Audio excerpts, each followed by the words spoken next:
Hello, everyone.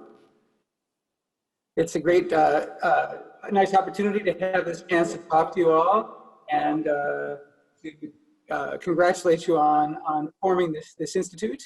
Uh, when I first learned that you were getting started, I had the experience of thinking about a friend who comes up to me and says, "Well, I'm planning to go on this great expedition. I'm going to hike a long way," and my first reaction is, "Well, do you have everything you need? Are you well prepared?" And so, as taking that as a starting point, let me first congratulate you and give you my best wishes. But then I want to discuss with you the landscape that you might be crossing as you begin this expedition as a new institute. Probably many of you are familiar with the hype cycle of the Gartner Group, which is a consulting group I guess worldwide in its operations. But they're famous for describing the evolution of a technology in terms of the peak of inflated expectations early on, and then the trough of disappointment or disillusionment, and then eventually the slope of enlightenment and the plateau of productivity. And this particular shape reminded me of my visit to Waikato in just over 10 years ago, where we took a long hike on the Tongariro Crossing, and it was a wonderful day. So I realized when I looked at the Gartner diagram that it's an awful lot like the profile of the mountains there. And so I want to make some recommendations, I guess. First, I suggest that you avoid Hype Mountain. Perhaps you may find yourself on the slopes of it, but you should not go to the top. But also, you can skip the Valley of Disillusion. And my hope is that well, maybe not in 5 hours, but perhaps in a few years, we'll be able to celebrate widely deployed and mature machine learning technology. Fortunately, you are really well prepared for this trip. As has already been mentioned, you have a really strong record of excellence at Waikato and a strong team of researchers. But in looking over the Institute, I see that you also have many industrial collaborators, a very impressive list, and several partner institutes and other organizations that will help you advance the cross-disciplinary goals of the Institute. So that is wonderful preparation for this trip. But I do want to sing your praises a bit about the history of research excellence, particularly, of course, I think starting with the Weka system which I think was first released around 1999 as an open source toolkit. And by my count, I think between the articles describing the system, the textbook, and various other subsequent publications building on it, you must have accumulated more than 70,000 citations in the scientific literature, which is just an enormous number. So we can see that you've had impact in machine learning research and education throughout the world. And so there are users, of course, in education. This is a great teaching tool, but also many industrial applications and government work has been done with it. Of course, it began and continues in Java, but it's available in the R statistical package and wrapped in the Python sklearn system, and provides many algorithms in those settings that are not available any other way, because it does provide reference implementations for the really large collection of state-of-the-art machine learning algorithms. But I think it had a broader significance because it really launched the wave of open source software in machine learning and set the sort of the community standard that we should be sharing our software with our colleagues around the world. And I think that has contributed to the subsequent very rapid development of the field.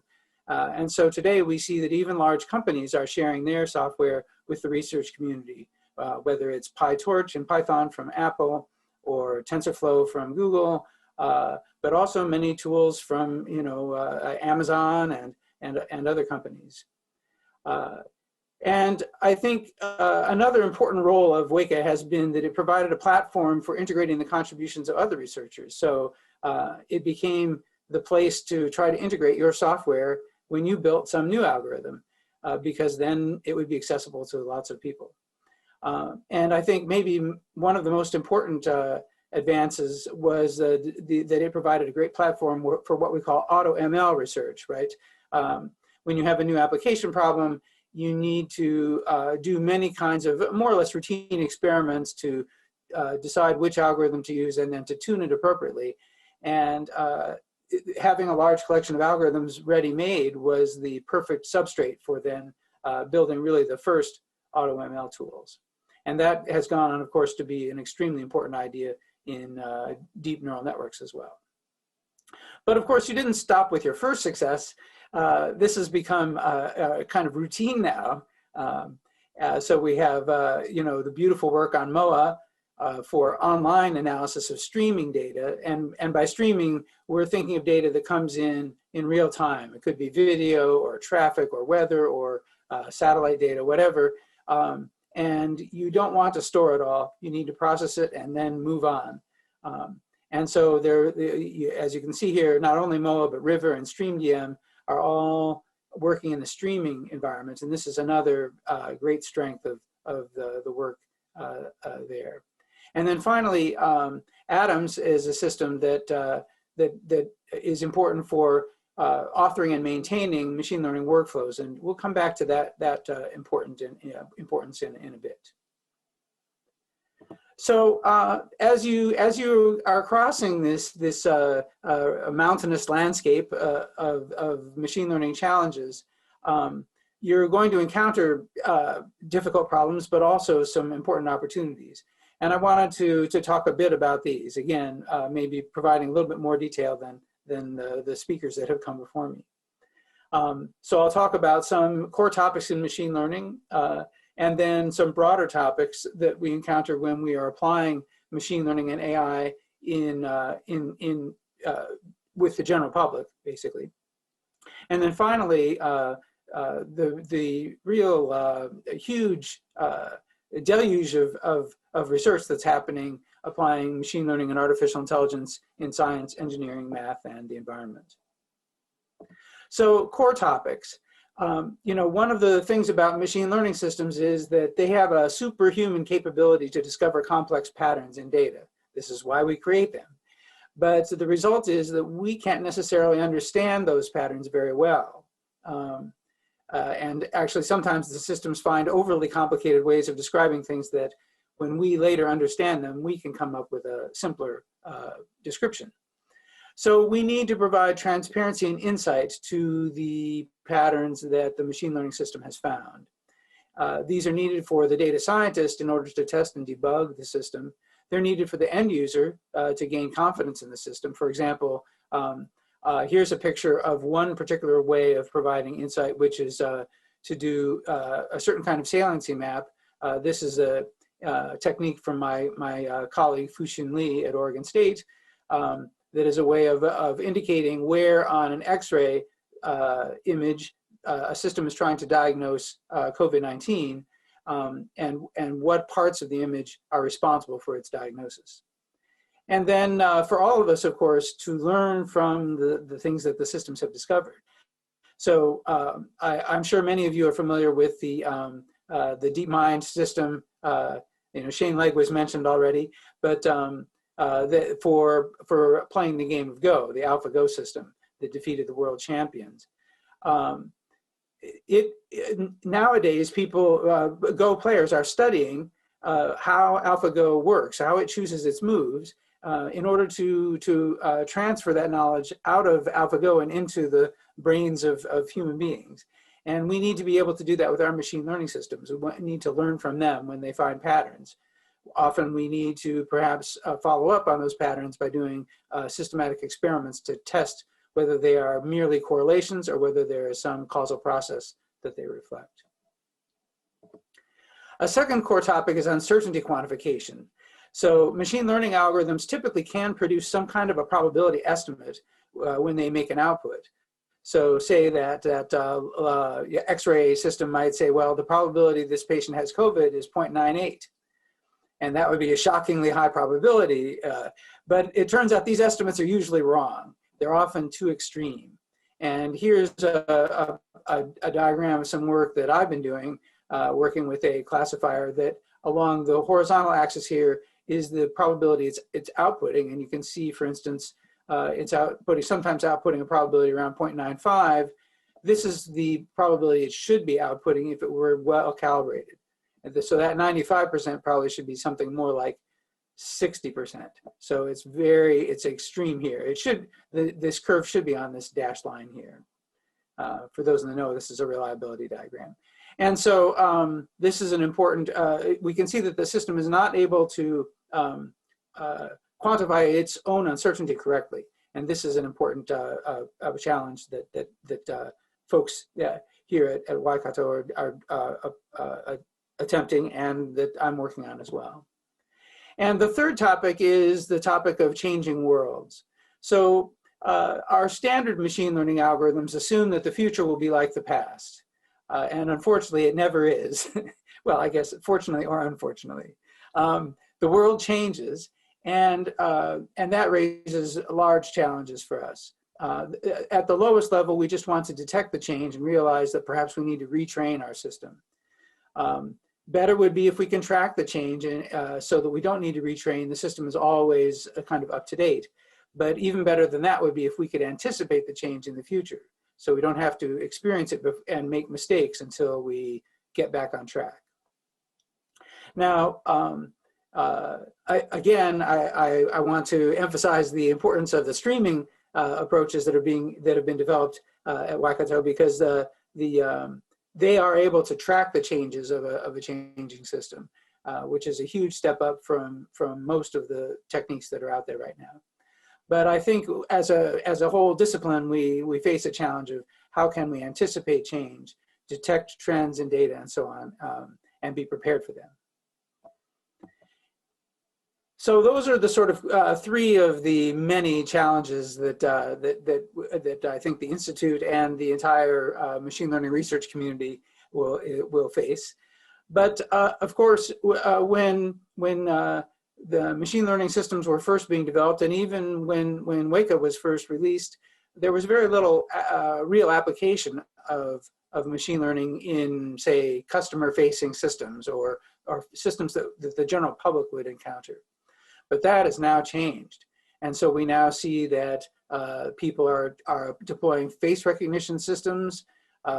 We have self-driving cars, and we have online recommendation systems, for example, the YouTube video recommending system. And all of these are raising difficult challenges for us to think about. One is that machine learning algorithms, because of their inherent statistical nature, work better on the parts of the data space where there is lots of data, which means they often work well for the majority and not so well for the minority populations.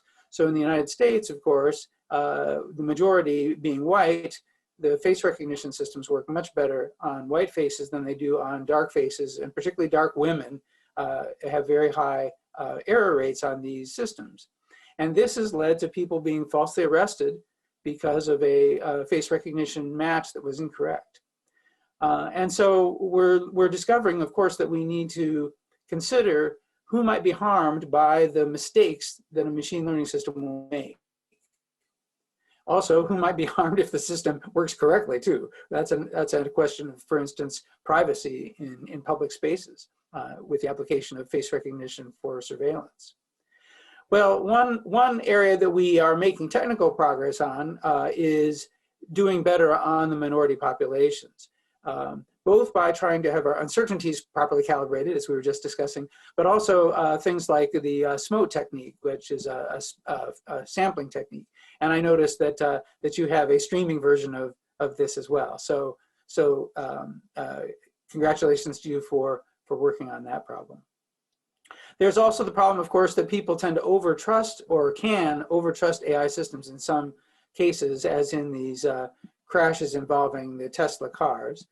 And that raises a challenge for us of how can we ensure that the human plus the machine is safe and works well as a combined system.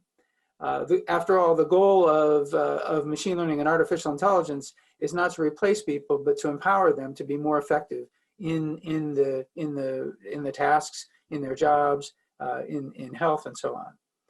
And so we need to make a marriage between the computer science programming centric view of the world and the human centric view of the world. And so this is why there's such a great need to see collaborations between anthropologists, psychologists, social scientists in general, lawyers, and so on, to think carefully about those systems. And that's perhaps even more important because as humans interact with AI systems, we can get surprising emergent behavior. And that's this, for instance, the story behind this debate about whether the YouTube recommender tends to become more extreme the longer you spend with it. It's quite controversial whether this is a real effect or not, but it seems to emerge from the interaction between the human and the machine learning system. It could be that it first shows you the things that are a good match to you, and then it starts showing you things that are progressively worse matches, and they may be things that are more extreme. But whatever the explanation, it's a problem in the emergent behavior. A completely separate set of challenges are what I call DevOps for machine learning. So DevOps is a set of techniques for the continuous deployment and improvement of computing systems, software systems and hardware and so on, networking. And this is these are the people that keep the cloud computing up, to keep the servers and the networking and everything operating, they keep the e-commerce systems and so on. And now, as we deploy machine learning in the cloud and for consumer-facing or even business-to-business functions, we need engineers who understand machine learning operations, things like detecting when there's a need to retrain the system, and then actually retraining the system, ideally in a completely automated way, and then testing for problems in the training, making sure that it succeeded and that performance is not going to drop. And then deploying that across the cloud services and mobile devices, and automatically rolling back if problems are discovered and so on. And so this is where things like the Atom system, which let us author and build workflows for machine learning, are pointing the way toward the kinds of tools that people need in MLOps. And then the last topic I want to talk about is the tremendous as I say, boom in applications of machine learning across sciences, engineering, and so forth. So some of you may know that machine learning played a key role in confirming the detection of the Higgs boson. And this was accomplished by combining a physics-based simulation with machine learning. So the physics-based simulation involves both the simulation of the various particles in the particle accelerator, but also all of the sensors and measurement equipment that then, all the detectors. And so the variables, there are millions of variables involved, and it's very hard to do probabilistic reasoning over all of that. And so you can use machine learning as a way to improve that process. And so this was a plot that they calculated showing that the detections were not background noise, but were a real signal.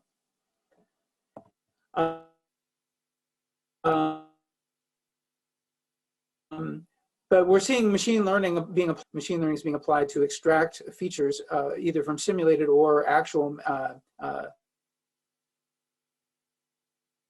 materials, and then building models that can then be confronted by an optimizer who can try to find new materials with desirable properties.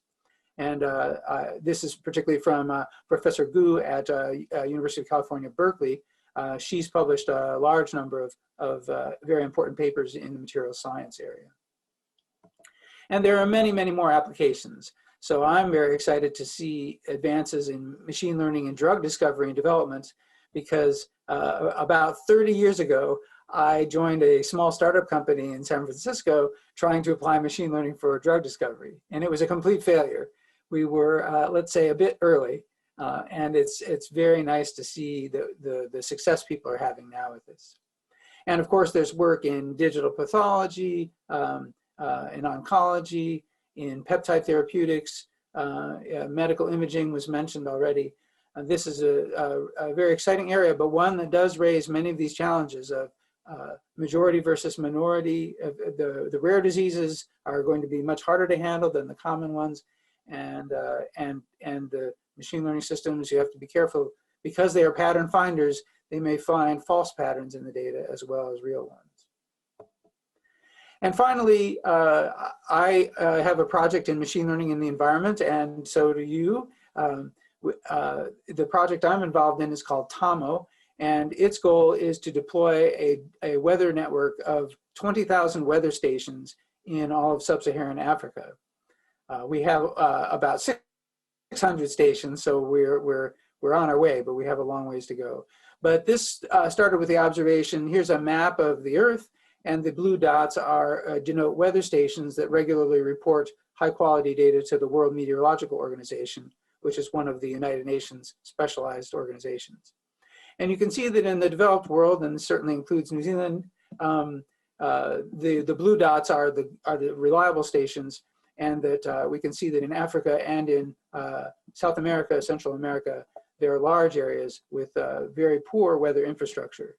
And poor weather infrastructure means lack of access to crop insurance. It means difficulty planning for future planting and harvesting.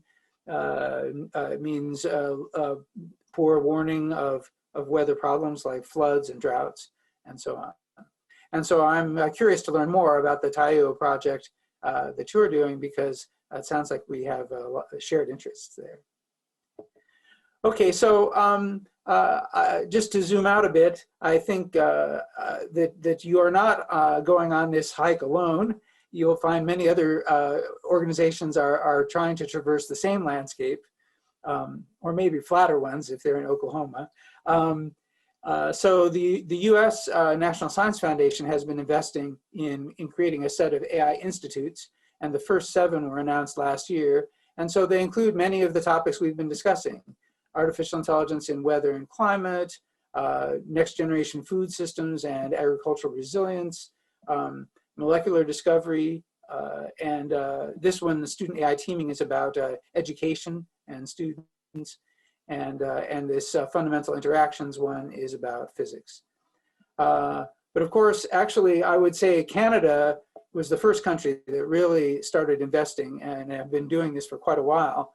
And they've created these 3 large institutes: the Vector Institute in Toronto, MILA in Montreal, and AMI in Edmonton. And Europe is also getting its act together with an initiative called ELIS. So there will be competition or company, I guess, along the way. So I think it will be a great expedition. Just stay off the peak. And I think, again, I want to congratulate you all on the founding of this institute, and I really look forward to watching your progress over the next few years, and maybe even join you for a couple of days on the trail. Thank you very much.